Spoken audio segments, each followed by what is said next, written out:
Wednesday, Melrose Mountain, Tryon, North Carolina. Several years ago, I preached a series of messages on strange things in the Old Testament. And I noticed at the top of my note cards, I had a joke about a boy that confronted a girl and said, "Last night I dreamt I proposed to you. What do you suppose that means?" And the girl looked at him, shook her head, and said, "I guess it means you have more sense when you're awake than you do when you're asleep." Well, today we want to take a look at Jacob, the one who cheats or supplants, grandson of Abraham, son of Isaac and Rebekah, brother to Esau. He takes 10 chapters in the book of Genesis, chapter 25 through 35, and he's in the background of chapters 36 through 50. Pretty significant character. A lot of strange things about him in the Old Testament. Not only his cheating his brother out of his birthright for a pot of stew, or cheating his brother out of a blessing by taking advantage of his father's old age. He slept with his head on a rock. He saw a ladder going from earth to heaven and angels ascending and descending on it.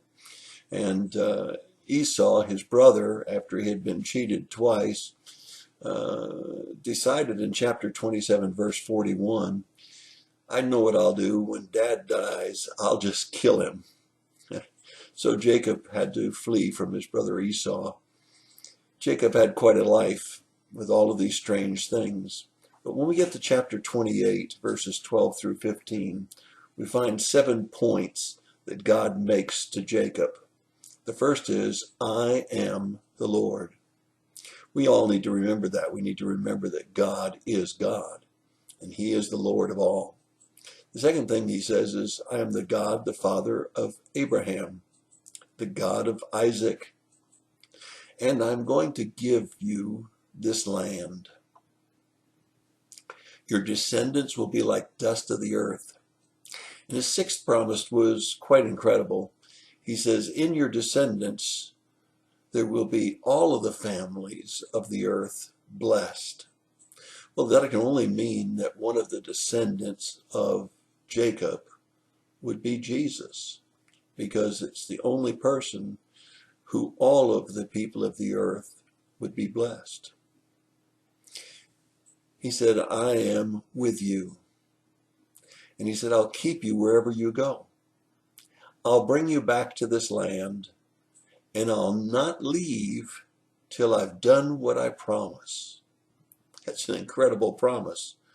7 things that we need to remember that he said to Jacob. He'd bring him back to the land. He'd go with him and not leave him.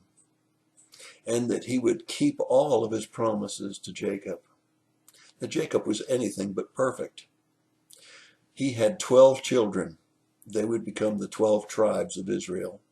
The rest is history. But it's really important for us to learn from Jacob that even though there's so many strange things about his life, we know that God allows trials to come into our lives, just as they did in Jacob's. We also learn that he'll never leave us, even in the midst of the trials. We also learn from Jacob's life that wrong actions bring consequences, and many times the consequences are very appropriate for the offense that we've committed.